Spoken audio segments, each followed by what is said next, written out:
Akkam jirtu hordoftoota keenya kun gumii balballoomiti. Gumiin balballoomii biiroo kominikeeshinii Oromiyaan qophaa'e kan isiniif dhiyaatudha. Qophiin kun dhimmoota haala yeroof tarsimoo ta'an irratti marii geggeessuun iftoomina uuma. Qophii keenya har'aatiin dhimma wiirtuu kenna tajaajila iddoo tokko irratti komii hawaasni kaasu irratti mari'annaa. Marii kanaafis keessummoota biraa qabna. Keessummoonni keenyas Addee Kookabee Didhaa, hooggantuu biiroo Public Service fi misooma qabeenya namaa Oromiyaa, akkasumas obbo Taaddalee Amansiisaa, Daareektoreetii hordoffii qophii istaandardii kenna tajaajila mootummaa biiroo Public Service fi qabeenya misooma namaa Oromiyaa irraa keessummoonni keenya baga nagaan dhuftan. Tole, dhiyeenya kana Oromiyaa keessatti wiirtuu kenna tajaajila iddoo tokkoo akka Oromiyaatti banaman 5 keessaa 4 irratti qorannaa geggeessineerra. Qorannaa geggeessine sanarraa yaada hawaasaa walitti qabne arganne qabna. Argannoo sana irratti mari'annaa. Kaayyoo hundeeffama kenna tajaajila iddoo tokko kana irratti hawaasni nu hordofu hubannaa akka argatuuf kaayyoomti isaanii guddaan hundeeffamni isaa kaayyoon isaanii ijommaanii kan jedhu irratti ibsa gabaabaa nu kenna. Wiirtuun tajaajila iddoo tokko inisheetivii addaa rakkoo kenna tajaajila mana hojii mootummaa keessatti uumamaa jiru furuudhaaf waareessuudhaaf furmaata waaraa ta'uudhaaf akka tarsiimootti hojimaata diriire. Muuxannoon kun muuxannoo addunyaarra jiru. Muuxannoo kan keenya qofa miti. Muuxannoo addunyaarra jiru. Addunyaa keessatti biyyoota baay'een rakkoo kenna tajaajilaa malaammaltummaa fi deddeebiif xaarii uummataa itti baay'ate rakkatan wiirtuu tajaajila iddoo tokkoo gurmeessuudhaan hojimaata ammayyeessuudhaan rakkoo isaanii furatan itti milkaa'an mootummaan isaanii tasgabbii argate fakkeenya ta'uu danda'an biyyoota baay'een jiru. Biyyoota sanarraa biyyi keenyallee muuxannoo adda addaa fudhattee waan argitee jira. Muuxannoon sun qabatamaatti biyya keenya irratti ta'uu lafa qabachuu baatus yookiin direct copy gochuu baannus haala qabatama qabnuun biyyi keenya rakkoo kana keessaa ba'uun murteessaa waan ta'eef rakkoo kenna tajaajila keessaa ba'uun murteessaa waan ta'eef inisheetivii kana milkeessuun yookiin hojiirra oolchuun barbaachisaa ta'e argamee jira. Kanaaf akka biyya keenyatti muuxannoo haaraadha. Hojii haaraadha. Siistama reefuu shaakalamaa jiru yaalamaa jiru. Wiirtuun tajaajila iddoo tokko yookiin masoob akka biyya keenyatti maqeeffama kana qabaatee kan inni akka biyyaatti inisheetiviin isaa kan hojiitti galee jiru amala addaa qaba. Maaliifillee hubannaan isaan hubatamee nafe kan jedhu xiqqoo iftoomina irratti uumuuf gurmaa'insa isaa irraa calqabee bakka manneen hojii mootummaa kaanirraa bakkaan adda. Maaliif bakkaan gaafa jennu tajaajilootni mana hojii adda addaa keessatti bittinna'anii jiran haala mijataa ta'e uumuudhaan maammilaaf iddoo mijataa yookiin hawwataa ta'e qabiyyee guutuu kan qaban qabaatee iddoodhaan adda jechuudha. Saayitiidhaan adda. Lammaffaa hojimaataan adda. Hojimaataan gaafa jennu tajaajilli walitti dhufeenya walii isaa qabuuf walitti hirkatuuf walirratti hundaa'u bakka tokkotti sassaabamee walitti hidhamee walitti hidhamiinsi isaa walitti hirkannaan isaa xiinxalamee of ta'ee of danda'ee bakka tokkotti akka kennamu ta'uunsaa hojimaata isaa adda. Gama kan biraatiin gurmaa'insa humna namaa isaatii adda. Wiirtuun tajaajila iddoo tokkoo yookiin masoob muuxannoo biyyoota kaanirra jirus yeroo biyya keenyattis jalqabu amalli adda isa taasisu hojjetaan filatamaa ta'e miira tajaajiltummaa qabu mana hojii keessa ogummaaf dandeettii barbaachisoo tajaajila sanaaf qabu dabalataan naamusaa fi sansakka tajaajiltummaa gonfateetu filatamee gara wiirtuu tajaajilaatti dhufa. Kanaaf amala addaa qaba. Kanaatiin tireendii addaadha. Tireendii haaraadha. Wiirtuun tajaajilaa iddoo tokko amala kana qabaatee yookiin hojimaata kana qabaatee teeknooloojiidhaan deeggaramee tajaajiloonni bakka adda addaatti mana hojii adda addaatti bittinna'anii kennaman siistama ga'aa ta'e faankshinaal ta'e hin qabne bakka qabuttis saaxilamummaan isaanii rakkoo kenna tajaajilaaf bartee xaarii fi deddeebii uummataa harka laaluuf malaammaltummaatiif saaxilama akka ta'u sanatti barteen sun waan jiruuf faankshinaalitiin isaanii rakkoo qaba ture. Asitti garuu siistamni maachuur godhee wiirtuutti galee yookiin tajaajilaaf qophaa'aa ta'e wiirtuutti galee hoogganameetu tajaajilaaf hojimaata sana keessatti galee akka tajaajilaaf sirrii ta'u yookiin banaa ta'u hojiirra oola. Kanaaf wiirtuun tajaajilaa iddoo tokko manneen hojii kan biroo yookiin tajaajila mootummaa idileedhaan mana hojii keessatti kennamurra adda kan isa taasisu kana. Kanaaf hubannaan kun hin jiru eeyyee. Sadarkaa kanatti uummanni nu hubanne eeyyee. Tirendii addaa yookiin amala addaa hojimaata addaadha. Reefuu calqabamaa jira. Akka Oromiyaatti yeroo fudhan akka biyyaatti reefuu federaala irratti wiirtuun tokko gaafa banamu Oromiyaan inisheetivii fudhachuudhaan magaalota murteessoo ta'an irratti wal faana humnaan itti gale jechuudha. Tarkaanfiidhaan itti gale. Kanaaf marsaa calqabaa magaalota 5 keessatti tajaajilli kun wiirtuun kun akka banamu ta'ee jira. Wiirtuun kun magaala tokko keessatti tokko gaafa hundeessinu ammallee rakkoo keessaa kan inni ittiin baaneef uummanni illee beekuu danda'u tajaajilamaan keenya magaala tokko santarii tokko irra hin jiru. Magaala Shaggar yoo fudhattan magaala Shaggar santarii haadhoo irratti kan calqabaa kan hundaa'e marsaa lammaffaa irratti wiirtuulee damee dabalataa 5 gurmeessaa jirra kan dhiyootti eebbifamanii tajaajila kennan. Garuu uummanni magaalaa Shaggar kutaa magaalaa 12f aanaalee 36 hanga baadiyyaatti faca'ee facaatii kanaatiin jira. Facaatii kanaatiin ammallee wiirtuu kanatti tajaajilamuudhaaf qaqqabummaan inni qabu ammallee ga'aa miti guutuu miti jechuudha. Kanaaf wiirtuun keenya qaqqabamaan taane hawaasa keenya biratti sadarkaa barbaadamutti hin geenye waan ta'eef hubannaansaa hubatamuunsaa qixa beekamuunsaa qaawwa qaba. Tajaajila qaqqabamaa taane bakka hundatti bannee tajaajilaaf banaa ta'ee hin geenye waan ta'eef jalqabbiirra waan jiruuf kan hubannaansaa wal qixa ta'uu dide kana duukaa gaaffii itti aanutti tun seeniin kaniin iftoomina uumuu barbaadu. Wiirtuulee kana babal'isuudhaaf mootummaa naannoo Oromiyaa tarkaanfii addaa fudhachuudhaan piroojektota kan biroo qixa hoogganuudhaan magaalota 14 dabalataa marsaa lammaffaa keessatti qopheessuudhaaf hojiitti galee magaalota sana keessaa magaalli 3 xumuree tajaajila kennuu jalqabee jira. Ammarra Oromiyaa keessatti magaalotni 8 aktiivli tajaajila kennaa jiru jechuudha. Wiirtuu tajaajila mootummaa yookiin wiirtuu tajaajila tokkoffaa jedhamee masoob jedhamee kan kennamaa jiruun. Magaalota duraan 5 eebbisan keessaa arfan isaanii damee dabalataa 12 marsaa lammaffaa keessatti qabamanii deemaa jiru. Kanaaf marsaa tokkoffaatti magaalota 5 irratti yeroo jalqabu marsaa lammaffaa wiirtuu 26 magaalota 14f dameelee dabalataa 12 Shaggar irratti 5 Adaamaa irra 3 Bishooftuu irra 2 Shaashamannee irra 2 Ida'amaan 12 wiirtuu tajaajila Oromiyaatti hanga marsaa lammaffaatti gara 31tti sadarkaa guddisuu danda'utti jalqabamee 3 eebbisaniiru. Boor kan eebbisan 6 qabna. Torbee dhufu kan eebbisan gara 8 qabna. Maqaadhaan wal beeksisuun hin danda'ama. Irraa jala kan eebbifamaa xumuramaa uummataaf banaa ta'an hin jiru jechuudha. Iddoodhaan gaafan tajaajilaan kana gaafan kaasu marsaa sadaffaatiin magaalota sadarkaa kanatti gara magaalota 61 ta'an irratti hojiin jalqabamee jira. Bakki adda ba'ee jira.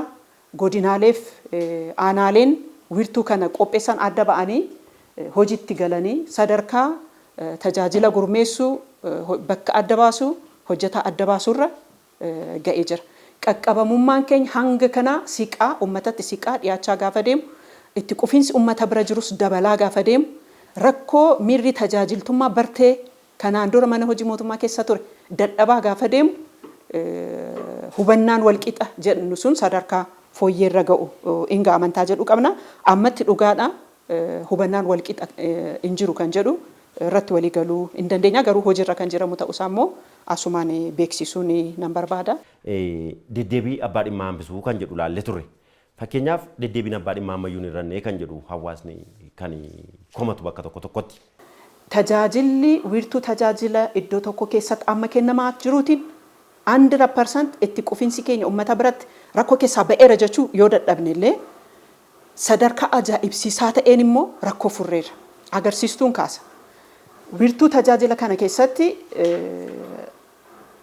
sistamni kanaan dura mana hojii keessatti ture wiirtuu keessatti akka galu ta'ee sistamoonni haaraan sadarkaa federaalaattis naannoottis misoomanii tajaajilatti akka galan taasisne hojjetaan filatamee ifaaf ifatti akka wal hordofu taasifamee hojimaanni jalqaba reception irraa kaasee hanga xumuree ba'utti piroosesni achi keessatti itti ta'u akkaataa itti deddeebii hanqisuu danda'utti waan gurmaa'eef waliigala tajaajila achitti wiirtuutti kennamu nama tajaajila barbaadee sirriitti dhufeef mirga isaa gaafachuu dhufeef jiruun tirendiin gaariin dhufee jira. Fakkeenyaaf maddi koomii tokko wiirtuu tajaajilaa ituu hin uumamin ture argannoo qabnuun qorannoo qabnuun namni ulaagaa tajaajilaaf isa barbaachisu hin guutuun dhufee taa'aa oolee yookiin karaa qaxxaamuraa tajaajila sana nan argadheedhee hoggana yookiin ogeessa piroomisiin taane galameefiin harkaan dallaalaadhaan kara barbaade maraammartoon deemee raawwii sana raawwachuu keessatti deddeebiin jiru lakkaa'ama ture. Koomii jedhamee deddeebii jedhamee lakkaa'ama ture. Amma garuu ulaagaan taa'ee jira. Istaandaardiin taa'ee jira. Namni riisepshinii irratti tajaajila barbaacha dhufe tajaajila tokko argachuudhaaf ulaagaa jalqaba riisepshinii irratti guutuu qabu in ilaalama. Kanaaf ol hin darbu riisepshinii irratti tun calalamin. Waan mirga isaa ta'e taanaan hin seenaa, mirga isaa miti taanaan ragaa sana hin guttanne taanaan in taa'us hin eegus hin deddeebi'us guttadhu kottuu kan jedhu achirraa eegala. Kun istaandaardii keenya jiru, istaandaardii wiirtuu keessatti ittiin tajaajilu. As keessatti ammallee qaawwii banaan nuti qulqulleessaa tarkaanfii fudhachaatti deemnu sadarkaa hojimaata keenyeen hin jiru rakkoon hin jiraa kan jedhu waan adeemsaan qulqulleeffachaa bakka rakkoo sana arginetti itti deemnu. Garuu hojimaati isaa kana waan ta'eef saaxilamaa miti. Tajaajilli wiirtuu keessa jiru deddeebiidhaaf saaxilamaa miti. Lammaffaa ergi asitti galmaa'ee gara foddaatti tajaajila argatutti eeddiseenee booda istaandaardiin taa'eefii jira. Istaandaardiin siistamaanis maanuwaaliidhaanis hin galmaa'a. Eenyu biratti tajaajilli kun harkifate kan jedhu waan saaxilamuuf ejantiin yookiin kaawuntariin tajaajila sana kennu deddeebii bartee sana wajjin daayireekt isa fidaa jira kan jedhu xiqqoo hojimaata diriirsinii wajjin dhugummaarraa fagoo qabaa jechuudha. Kanaaf tajaajiloota dhibbaaf wayii wiirtuu keessaa qabnuun sadarkaa amma hoogganaa jirruutiin xaarii baasii deddeebiif rakkoo maamilaa baay'ee cabsee jira. Akka cabsuuttis hojjetamee jira waan ta'eef. Gama kan biraatiin 100% kan jennu dallaalaa baasee jira tajaajila keessatti. Wiirtuu tajaajilaa keessatti wiirtuu tajaajila tokkoffaa Oromiyaa keessatti hundaa'u keessatti qabatamaan ammarra kan qabnu hordoffii qabnuun yoo argane nus salphaatti saaxillee argachuu waan dandeenyuuf adeemsi ittiin dallaalli kanaan dura tajaajiloota of harkatti itti galchee ture irkaa ba'ee jira. Maaliif riisepshinii irraa kaanee walitti hidhamiinsa tajaajiloota amma abbaan dhimmaa fixatee ba'utti waraqaa eenyummeessaa isaarraa calqabeetu kan barbaadamu waan ta'eef tajaajilatti gaafa dhufu dallaalli galee tajaajila abbaa ta'e qabee ittiin marsatee naanna'ee fixee ba'u hin qabaatu. Kanaaf tajaajila keenya dallaalaa irraa kunneerra. Marmaarsi jiraachuu danda'a, deddeebiin jiraachuu danda'a, amala tajaajilaan jiraachuu danda'a. Amalli tajaajilaa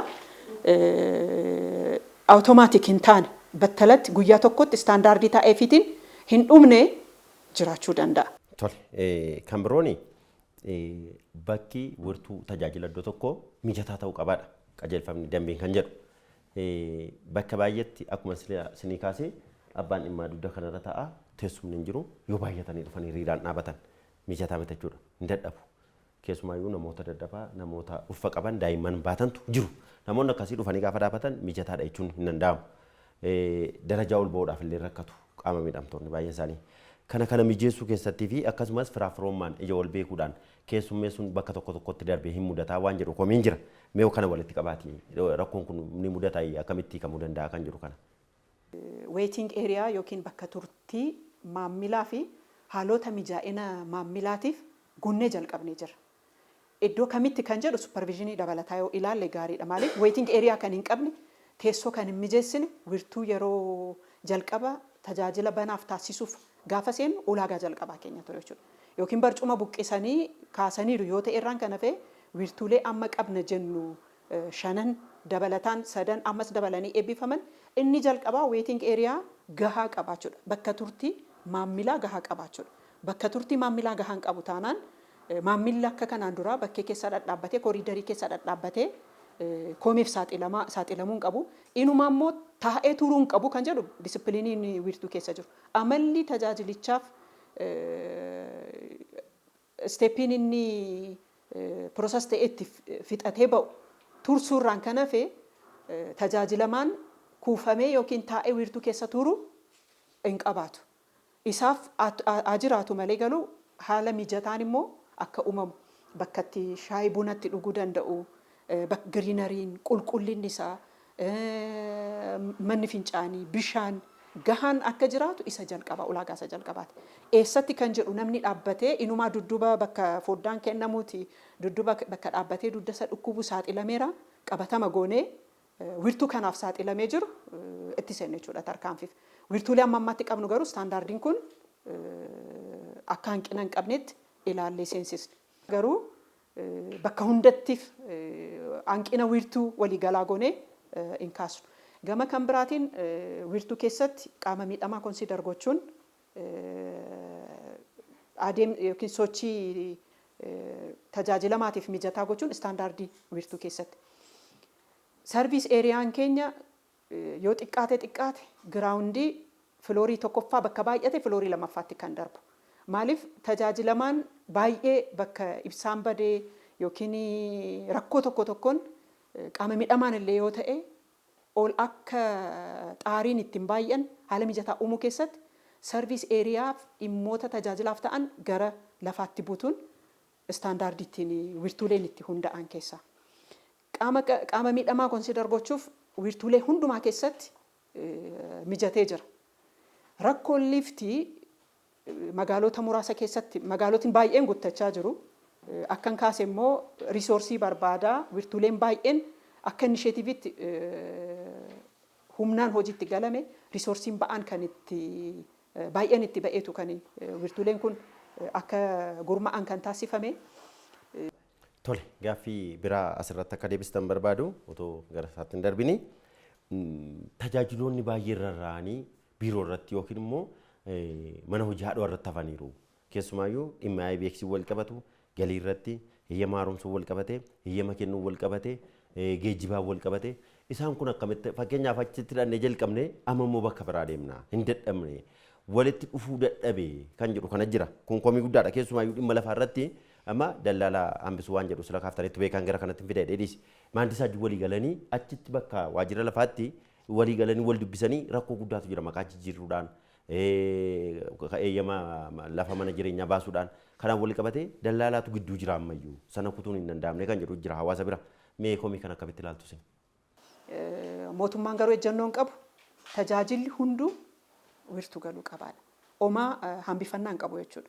Maanuwaaliidhaan haa ta'u qajeelfama isaa taa'een hojimaata isaa taa'een kan wiirtuu galuu qabu wiirtuu galuu qabaadha. Tajaajilli amma kaaste siistamadha. Maanuwaalillee miti. Tajaajilli kaffaltii. Rakkoo mana hojii wajjin wal hubannaa yookiin dhimmoota saaxilamummaa qabu wajjin manni hojii qusachuu agarsiisu hin jira. Garuu qabsoodhaan kallattii kennameen rakkoo isaa wajjin achitti galee furamuu qaba kan jedhu daayirekshiniin kenname waan tureef daayirekshinii kanaatiin magaalota baay'ee keessatti galee jira. Dubatti harkisuun garuu sin mudatee ta'uu danda'a jechuudha. Dubatti harkisuu irraatiin natti fakkaata yeroo saaxilame kabajamoon itti aanaan pirezidaantii hojii kana hoogganan jala sararanii kallattii kennaniiru. Ajandaas ta'ee ture jechuudha. Ajandaa mana hojii keenyaas ta'ee ture. Omaa dhoksaan qabu kana astabaaballee sin dabarru. Mootummaan illee beekaa, uummanni illee beekaa, waan uummanni beeku as duuban deebistu. Tajaajilichi sirrii tajaajila saaxilamaadha. Wiirtuu galuu qaba. Rakkoo manni hojichi ittiin sirnaan harkatti diigadhees saaxilamummaa isaa sodaate san ogummaan akka hiikamu, ogummaan akka xiinxalamee furamu daayirekshiniin itti kenname irratti hojjetamaa jira. Garuu akka galu kallattiidha jechuudha. Akka galu rakkoo sanaaf furmaatni taa'ee rakkoo sana saaxilamummaa inni uumu, rakkoo inni uumu, daameejii inni uumu hambisuuf falli ka'amee tajaajilichi garuu kallattiidhaan galuu qabaan omaa hambifannaan qabu. Tajaajilli tarii tajaajila tokko irratti haasofnee rakkoo ta'uu danda'a. Akka magaalaatti hanqinaalee jiran waliigala oodiitiidhaan sirreessaa yoo deemneerraan kan hafe tajaajila jijjiirraa maqaa fi dabarsa qabeenyaa wajjin wal qabatee jiru tajaajila homaa gaaffii malee wiirtuu galuudha. Oomaantiin hin qabnu jechuudha. Kanarratti mootummaan illee riizarveeshinii hin qabu. Gaaffii tokko malee wiirtuu galaa, gaaffii tokko malee tajaajila wiirtuutti kennamuu qaba. Murtoo tokko tokkoof qabeenyummaa sana mirkaneessuuf raggaasisuuf mana hojii haadhootti waan isa harkisu fakkeenyaaf amma Shaggar rakkoon kun tarii Shaggaritti saaxilee mudatee ta'uu danda'a amantaa jedhu waan hin qabu agarsiistuu tokko kaasuu fedheen. Magaalota warra kaan irratti kun nuun qooru waan ta'eef. Shaggar yeroo gurmaa'u magaalota duraan magaalota 5 of danda'anii galmee jiraattootaa galmee qabeenya uummataa of harkaa qaban. Magaalotni 5 gurguddaa fi godina addaa gurmaa'ee magaala Shaggar yeroo ta'u deebi'ee kutaa magaalaa 12tti yeroo qoqqoodamu qabeenyaa kana walii dabarsuu keessatti ragaa kana walii dabarsuu keessatti ragaan bakka tokko tokkotti hafuurraa qabeenya yookiin ragaa kana mirkaneeffachuuf dhugummaa ragaatiif saaxilamaadha qabeenyaadha waan ta'eef saaxilamaadha saabotaaji adda addaa feekiin adda addaa waan jiruuf mana hojii haadhoo yookiin magaalatti deebi'uu yookiin immoo gara magaala haadhoo ture keessatti qabeenyi ragaan sun bakka jirutti deebisuun milikkitoonni kun jiraachuu danda'u mallattooleen kun jiraachuu danda'u kanarraan kan hafee tajaajilli kun saaxilamaa balaa kan ture sirna keenya keessatti qormaata kan ture dallaala guddaa kan qabu gabaa guddaa kan ho'isee ture tajaajila keessatti tajaajila kana ejjennoodhaan mootummaanis kan ejjennoo irratti qabate tajaajiloota kanaaf kana fakkaatan kanaaf hambifannaa tokko malee rakkoon kun garuu magaalota kaan irratti tun taane kan mudachuu danda'u magaalota warra ammaa kan akka gurmaa'insa haaraatiin walitti makamanii deebi'anii gargar ba'an seeraan qabeenyaa wal harkaa fudhannaa keessatti ragaan bakka tokko jiru ragaan haadhoo bakka tokko jiru ragaan baduu maal hojii wal qabatee gara mana haadhoo hojii haadhootti deebisuu ta'uu danda'a haa ta'uti garuu tajaajilli sun dallaalaa harkatti deebi'uudhaaf carraan hin jiru. Yoo beekee kana keessa gugatee abbaan dhimmaallee saabotaajiin ragaa feekii ragaa soobaatiin waa miliqsuu yoo barbaade itti deemeerraan kan hafe magaalli Shaggar of danda'ee bulchiinsa qabeenya lafa isaatiif mana jireenyaa jiraattoota isaa lakkaa'ee galmeeffatee hojimaata addaatiin hoogganaa jira. Siistamaan hoogganaa jira. Dallaalaaf illee waan isa geessu baasii dabalataa dallaalaaf gurgurtaaf gatii kaffaluun qabu. Yoo saaxilame hanna ta'e yoo saaxilame immoo kasaaraan isaan mallee dallaalaa sanas ogeessa sanas dabalatee abbicha kasara. Magaalli mootummaan tarkaanfii inni fudhatu kanarratti hojimaata hadhee mudate hojimaata hannaa milikkita ta'e mudate ragaadhaan qulqullaa'e irratti hadhaawaadha jechuudha. Homaa gara laafina hin qabu. Gara jabina guddaatiin tarkaanfiin fudhatamu ragaa haquun kaartaa haquun hojjetaa kanarratti argamee fi neetworkii sana kutanii to'annoo seeraa jala oolchuun qabeenyaa bifa kanaatiin naanna'u argame qabeenyaa mootummaatti istookii mootummaatti deebisuun ifatti waan jiruuf kanarraa namni illee of eeggachuutu irra jiraata. Rakkoon akkasii yoo isa mudate immoo dafee iyyachuutu irra jiraata. Hanqinaalee xixiqqoo argamu agarsiistuu tajaajiloota hundaa goonee fudhachuu hin qabnu jechuudha. Akkuma hanqinaaleen wiirtuu keessatti jiran gammachuun uummata keessa jiru itti qufiinsi uummata keessa jiru wiirtuu tajaajilaatiin jijjiirama addaadha. Tole yaada bal'aa kaafnee mari'achaa jirra.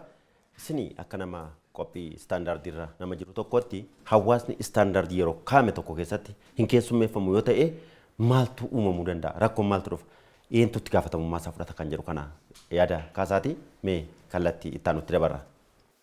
Tajaajilli akkuma barbaadametti kan namni namaa kennu barbaade kan nama dhoowwatu osoo hin taane mana hojii faayidaa hawaasaa giddu galeessa godhate hundaa'e tokkorraa karaa kamiinuu taanaan hawaasni tajaajila akka mirgaatti argachuu qaba.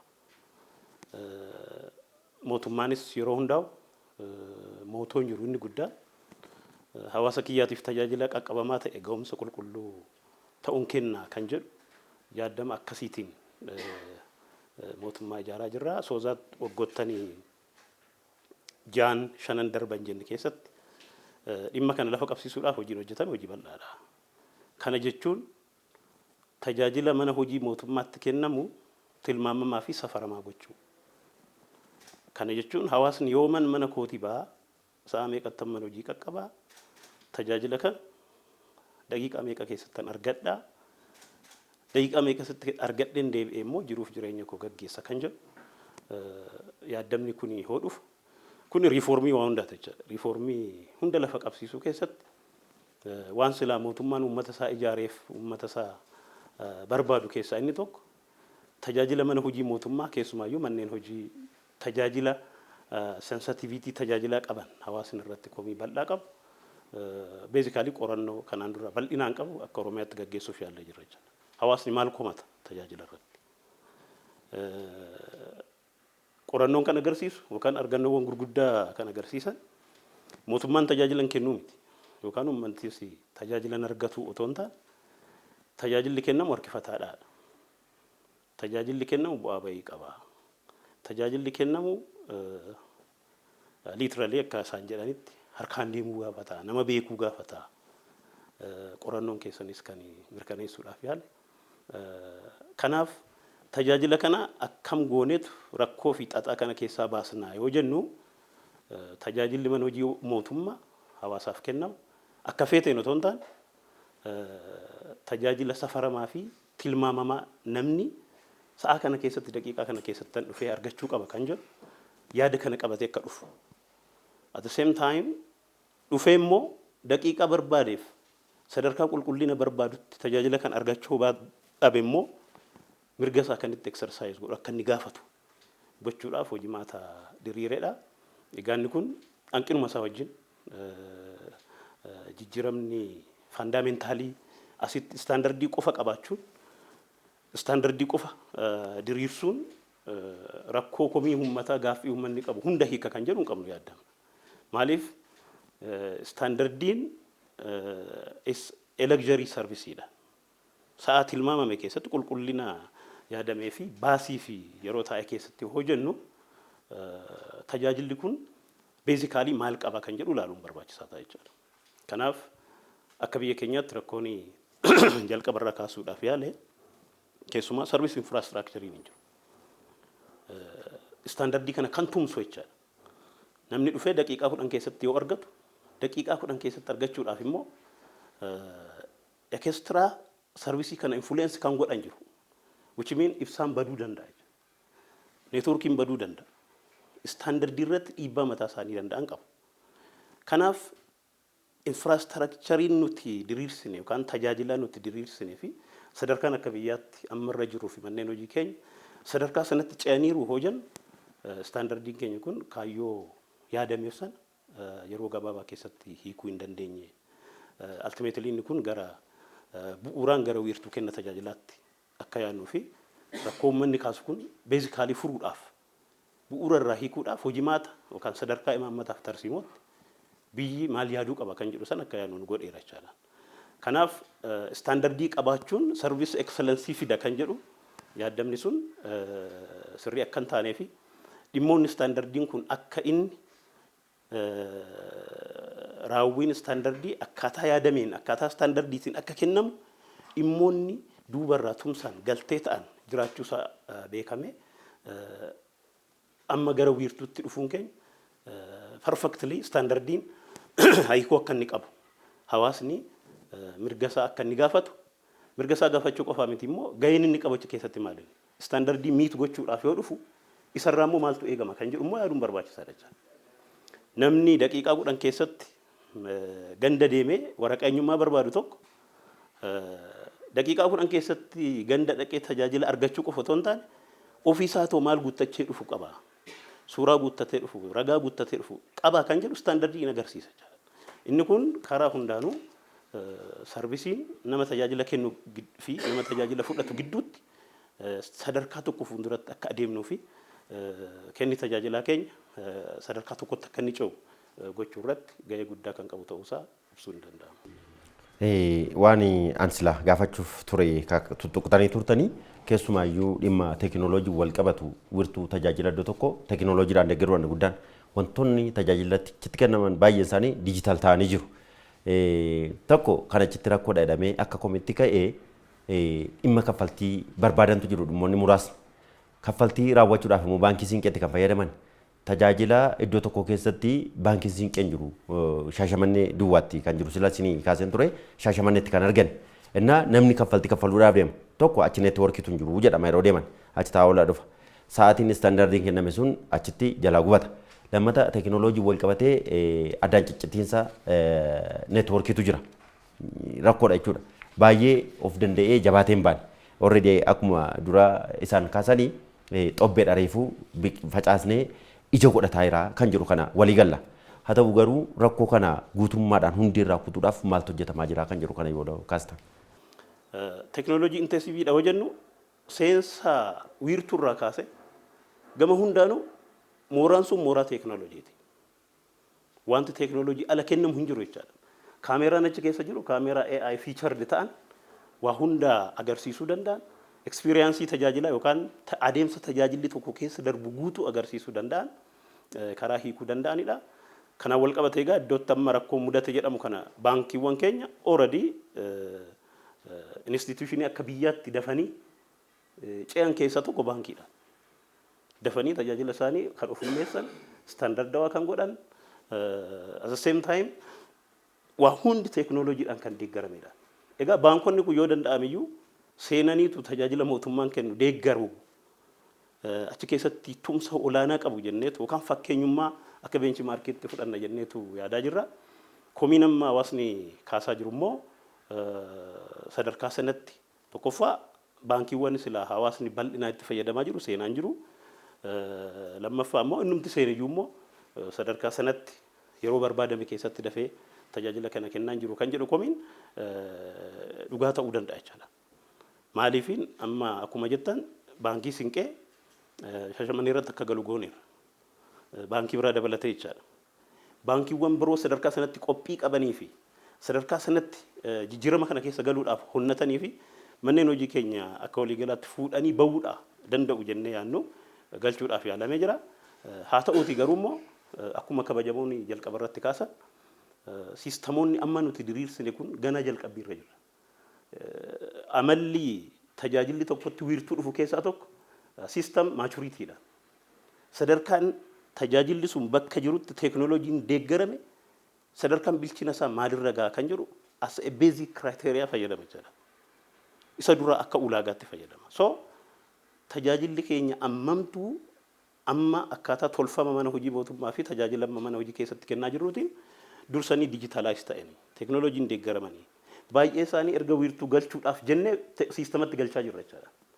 Yeroo kana immoo maal mudata? Tokkoffaa namichi tajaajila kennu irratti illee sadarkaa sanatti hubannoon siistama kanaaf fayyadu waa hunda irraan godhu daataa irraan godhuun tajaajilaa fi adeemsa tajaajilli kun keessa darbu hunda touch pointoota sila abbaan dhimmaa tuqee darbee tajaajila isaa xumuratee ba'usan siistama kanaan fluently hiikameera kan jedhu hin qabnu jechuudha. For another siistamoonni kun mataa isaanii immoo amalaan akkamitti walitti hidhamanii kan jedhu even masoob dabalatee jechuudha.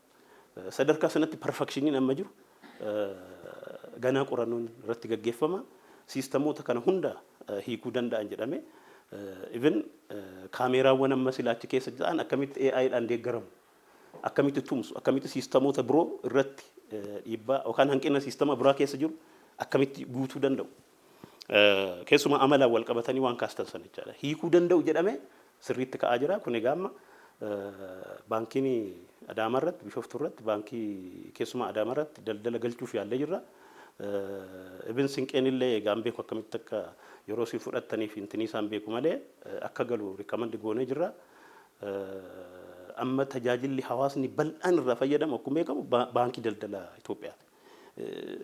Almost dhufaatiinumti meentaalitii hawaasa keenya bal'inaan mootummaanis irratti hojjechaa jiru akka naannoo keenyaatti Sinqee irratti kan gochaa jirudha malee namni waa hundi ragaansaa itti fayyadamni isaa achi jira.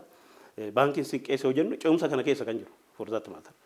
Sarvisii achitti kennamus akkamitti sarvisii mana hojii mootummaa wajjin walitti hidhata kan jedhu qabnu amma jijjiirama keessa galaa fooyya'insa sadarkaa olaanaatti fidaa jira. So system maturity amma nuti wiirtuu keessatti diriirsaa kennu jirru kun ammallee xiyyeeffannaa guddaa barbaada furamuu qaba. Iddoo baay'eetti argannoon isin fiddanis kan nuti bifa adda addaatiin assessmentii gaggeessinee ilaalaa jirrus harkifannaan kun akka jiru ta'uusaa mirkaneessuu hin danda'ama jechaadha. Tole gaaffii keenya gara dhumaatti fidaan jira. Fakkeenyaaf wiirtuulee muraasa keessatti rakkoon naamusaa akka jiru keessumaayyuu sila kaaseen ture rakkoo naamusaa yeroo jennu nama dheekkamuu nama ifachuu yeroo ibsaan badu kaameraan hin jiru jedhanii jechoota hin taane abbaa dhimmaan dubbachuun akka jiru qorannaa gaggeessineen argineerra kana qabatamaadhaan jechuudha. Kan biroon wal beellamanii keessumaa naannoo Shaggar kanatti ala ba'anii mana shaa'etti beellamanii dhaqanii waa fuudhuun kan jiru keessumaa naannoo daandii maammoo sana walitti mana shaa'ee tokko jira achi turu kaameraa irraa fagaatanii kan jedhu odeeffannoon akkasii jira. Rakkoon kun akkamittiin qorattanii bira geessu akkamittiin fala argachuu danda'a hawaasni rakkoo kanarraa akkamitti bilisa ta'uu danda'a kan jedhu kanarratti yaada kennaatii gara walitti qabutti deema. Rakkoon siviil sarviisiin keenya yookaan tolfamni rakkoo caasaawwan mootummaa sadarkaa hundatti diriirame amma kenna tajaajilaa kennaa jiru keessatti chaalenjii kan nu gochaa jiru tokko naamusa hojjetaa naamusa hooggansaa ibin naamusni qaama tajaajilamullee jechaadha. Kuni qorannoon keenya sirriitti clearly kan agarsiisu. Namni akkamitti duudhaa meentaalitii maaliitiin mirga isaa tajaajila barbaadu dhufee fudhata dirqama isaa immoo hojjetaan akkamitti ba'a kan jedhu kun organizational culturein duudhaan hojjettoota keenya kanaan dura akka rakkootti ka'aa ture sun kan agarsiisu jechaadha. So that wiirtuu jechuun is not a panshare jechaadha. Wiirtuu jechuun halkanuma tokkotti waa hunda kan nu hiiku miti. It's a process. Rakkoo amma qabnu kana yeroo yeroodhaan adda baasaa furaa hiikaa leenjisaa dandeettii cimsaa tarkaanfii fudhachaa kan deemnu malee wiirtuu waa hunda hiika kan jedhu hin qabnu. Garuu immoo rakkoon naannoo naamusa wal qabatee jiruu fi tarkaanfiin manneen hojii sadarkaa hundatti amma fudhachaa jiraniin kan jiru beezikalii rakkoo kana keessaa nu baasuu danda'a kan jedhu wiirtuun konsiidar godheera. Akkuma dura isinii kaase rakkoon naamusaa komiin amma hawaasa kaasaa jiru baay'een isaanii dhokataadha. Harka lafa jalaatiin kan raawwatu jechaadha. Institutionally in eeyyamu qaamni kamiyyuu tajaajila silaa hawaasni tolaan dhufee mootummaa irraa argatu tajaajilli kun gara biizinasiitti akka jijjiiramu mootummaanis kanan diriirsineen hojjetu naamusni itti nama galchinus nama baasunus nama tursiisus kan of keessaan qabu. Inni kun garuu waggoota baay'ee rakkoo kana hiikuudhaaf yaalameera. Irratti tarkaanfii fudhachuun nama hari'uun sadarkaa irraa gadi buusuun mindaa irraa kutuun ammas rakkoo kun hiikamuu hin dandeenyedha. Rakkoon kun maaf hiikamuu didee? So akkamitti hiikama yoo jennu hopefully wiirtuun amma ijaarre yoo xiqqaate rakkoo kana akkuma dura kaase faanshaa ta'e waa hunda hin hambisaa. Otoo hin taane maaliif naamusni is about heart and mind. Sammuu namaa keessa jira, laphee namaa keessa jira. Kanaaf namichi waa wiirtuu galeef halkan tokkotti qulqulluu ta'ee dhufa kan jedhu yaadaman qaba. Akkuma immoo kabajamoon jalqaba irratti kaasne namni finne kun eessaa dhufeedha. Namuma mana hojii mootummaa duraanii keessatti dhufe sana amalaan fooyyee qaba, naamusaan fooyyee qaba, raawwiidhaan fooyyee qaba kan jedhu keessaa finne jechaadha. Amma asitti yeroo dhufu yeroodhuma tokkotti rakkoo kana hiikkateetu naamusa isaa jijjiirratee qulqulluu ta'a kan jedhu hin qabnu. Qorannoon keenya kana agarsiisu. Garuu immoo rakkoo kana hambisuudhaa fi murtii hatattamaa fi qabatamaa ta'e kennuudhaaf wiirtuun akkuma dura isiniin kaase teknoolojii intensiivii kan godhe tokko keessa kaameraadha jechuudha. Kaameraawwan achi jiran sun almost standardii qabu kan masoobseet godhe. Wiirtuu tokko keessatti kaameraa meeqatu jiraachuu qaba? Sadarkaan kaameraawwan kanii maal ta'uu qabu? Seensaa kaasee hanga bahinsaatti kaameraawwan kun kutaa hojii hunda foddaawwan kaawuntaroota amma jenne hunda irratti akkamitti ta'u qofa otoo hin taane akkamitti dikteekti akka isaan wal godhan. Kaameraa inni tokko isa tokkorraa ragaa fudhate, kaameraa inni tokko isa tokkorraa ragaa fudhate, decisionii sirrii ta'e kennuufi namicha rakkoo uume qabatamaadhaan qabne sirreessuudhaaf, ijaaruudhaaf yookaan immoo tarkaanfii dhumaa fudhachuudhaaf illee akka nu dandeessisu goonee jirra jechaadha. Kanaaf qorannichi walumaa gala rakkoo naamusaa amma mana hojii keessatti mudachaa turee fi ammas wiirtuu keessatti deebi'ee dhufaa jiru kan hiikuudhaaf teknooloojiin keenya tumsa guddaa qabu kan jedhu yaada qabna. Tole, gaaffii keenya xumuraatiin gaaffii keenya walitti qabuutti deemna. Akkuma isin kaaftanii hojjettoonni wiirtuu tajaajila iddoo tokko keessa jiranii hojjetaa idileerraa waan baay'een adda. Dhugaa dubbachuuf argineerra tajaajilli isaan kennan bakki isaan itti tajaajilan akkaataa isaan itti tajaajilan uffannaan isaanii illee jechuudha uffannaa isaanii dabalate. Garuu waan tokkotu waadanuu galamee hammamaan raawwannedha. Caasaa nuyi irratti ramadamne kanuma hojjetaa idilee wajjin nuyi laaqanallee baanuu shaayeen baanuu boqonnaallee dhabni hojjenna yeroo dheeraa aarsaa kaffallee kan jedhu. Kanaaf asirratti abdiin qaban maaltu jira kan jedhuu fi dhumarratti akka waliigalaatti yaada yookiin immoo dhaamsa qabdan nu dabarsatanii tajaajila wiirtuu tokko irratti hawaasni hubannaa qabachuu qaba, hubachuu qaba, beekuu qaba waan jettan nu dhaamtanii walitti qabne xumurra. Sirna ijaaraa jirra. Takkaatti ammuma bakka wiirtuun fiixeerra ga'ee tilmaamame sanarraa har'arra hin geenye jenne wantoonni piroosesarra ganaa kichummaarra jiran jajjabaachaa jiran waan baay'een jiru. Kanuma jirru keessaa namuma qabnu keessaa siistamuma qabnu keessaa hojimaatuma qabnu keessaa gara hojimaata kan biraatti ceesisaa jira, ce'umsarra jira. Kanaaf tarii faayidaa hojii waan wal qabate qorannoo adda addaa qoratamaa jira. Dhimmooti murtoo barbaadan illee dhimmoota ce'umsa barbaadan illee kan barbaadan ni jiru jechuudha.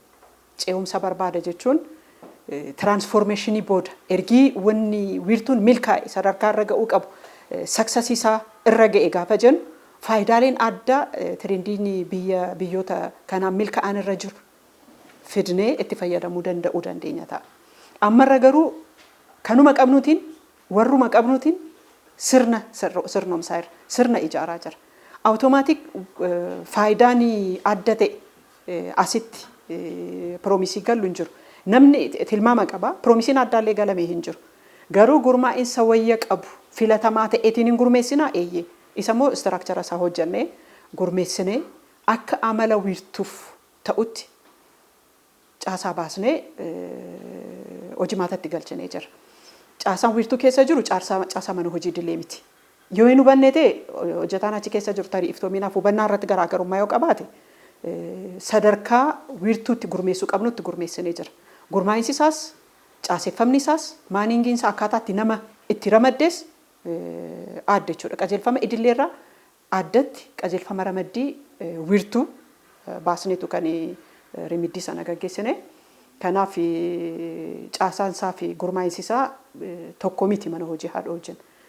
Gaaffii kanaa garuu keessoon isaa hidhee yaadu faayidaa wajjin wal qabataadha kan inni shakkaa jiru. Kanaaf dhimmi faayidaa immoo dhimma adeemsaati. Dhimma sadarkaa guddina irra ga'uu qabnu wajjin waan wal qabatuuf wiirtuun keenyas ni guddata, tajaajilli keenyas ni guddata, kabajni public servantii, kabajni tajaajiltummaallee bakka isaatti hin deebi'a. Faayidaanis isaa wajjin waan wal qabatee deemu jechuudha. Kanaaf kanneen ani faayidaa wajjin gaaffii kanaaf kallattiidhaan deebisu. Har'atti wanti waadaa galame waadaan hin raawwatamin hafee hin jiru. Gurmaa'insa iddoo sanaaf malu garuu gurmeessinee mana hojiif kennineerra. Magaalliif manni hojii hin beeka jechuudha. Magaalliif caasaa wiirtuu sun hin beeka baay'ee asirratti balballoomsuullee nu barbaachisu. Dhimmi naamusaa amma taaddeenis kaasee jira. Qonnaan bulaan tokko maasii isaa irratti ooyiruu gaafa sanyii facaafatu aramaan facaasu. Sanyima facaasa. Sanyii filatamaa facaasa. Aramaan ituun hin fedhin biqilti jechuudha. Gaafa facaasu qonnaan bulaan kamiyyuu sanyii isaa keessatti aramaan itti makamee akka biqilu hin fedhu. Sanyii filatamaa piyuur ta'e waan ooyiruu isaa bu'aa qabeessummaa dabaluu danda'uuf facaasa. Aramaan biqiluun immoo dirqama maasii keessatti jechuudha. Kanaaf aramaa sana hin hordofne taanaan ooyiruun isaa sadarkaa barbaadamutti hin ta'u. Aramaa sana sadarkaa barbaadamutti hordofatee yoo hooggane yoo maaneej godhe oomishtummaa isaa sadarkaa barbaadamutti hin argata. Kana jechuun aramaan ooyiruu isaa keessatti biqileera jechuun garuu maasiin isaa guutuun aramaadha jechuu miti. Maasiin isaa guutuun ooyiruudha isanni facaafateedha. Aramaa sana karaa sirrii hordofee ilaalee ilaalchisee farra aramaatiinis haa ta'u harkaan buqqisuutiinis haa ta'u waan godhu godhee garuu oomishtummaa isaa sirreessuutu irra jiraata. Wiirtuun keenya kan nuti dhaabaa jiru kan nuti gurmeessaa jiru bu'aa qabeessummaatiif sirnaaf uummata keenyaaf mana hojii mootummaa tajaajila sirrii itti aragalfatu argachiisuuf. Achi keessatti aramaan hin biqilu kan jedhu tilmaamni hin jiraatu jechuudha. Hordofnee hooggannee aramaa sirnicha keessatti biqilus uumamuu danda'us tilmaamamaa ta'e beeknee oomishtummaa keenya guddisuuf hojjechuun nurra jiraata. Isaatiif immoo eessaa biqilaa aramaan meentaaliitiidha. Uummata keessas faayidaa tajaajilamaa sanaas tajaajila kennu keessas jira jechuudha. Wiirtuun bilbila bilisaa furtuu jedhu 93 98 tajaajila kenna waan ta'eef koomii tajaajila irratti qabdan bilbila bilisaan dhageessisa. Kanarraan kan hafe mana shaayii isin eeqina. Tajaajila argachuu qabdan maallaqaanis hin maqeessina. Maallaqni kaffaltii mootummaa sirrii ta'e kaffaluun dirqama. Isa hambisuuf eejantiin yookiin kaawuntariin tajaajila kennu achirra taa'e koomishinii yoo barbaade kun rakkoo mootummaa miti jechuudha. Rakkoo abbaa tajaajila barbaacha dhufe amala qaxxaamuraa keessaa bahuu dhabu, qabsaa'uu dadhabu, faayidaa waloo irratti negosheet godhee sirna nurkatti cabsu. Aaramaa nutti ta'edha jechuudha. Kanaaf aaramaan keenya nus kan keenyan buqqisnaa qe'ee gama sana keessa jirus buqqaa adeemutu irra jiraata waan ta'eef wiirtuun keenya mootummaan itti cichoomee waan hafe dugugeen hojjeta. Yeroon akka seedhu qulqulluudhaa rakkoon hin jiru miti. Bakkoota rakkoo jiran ammallee hordoffii akka nu barbaadu hin beeknaa. Supervisiiniin jira, idileedhaan hin hoogganama. Irra jirees hooggansi magaalaa itti gaafatamummaa qaba. Itti waamamni wiirtuu dambiidhaan yeroo ragga'u wiirtuun itti waamamni isaa kantiibaa magaalichaa fedha jalqaba.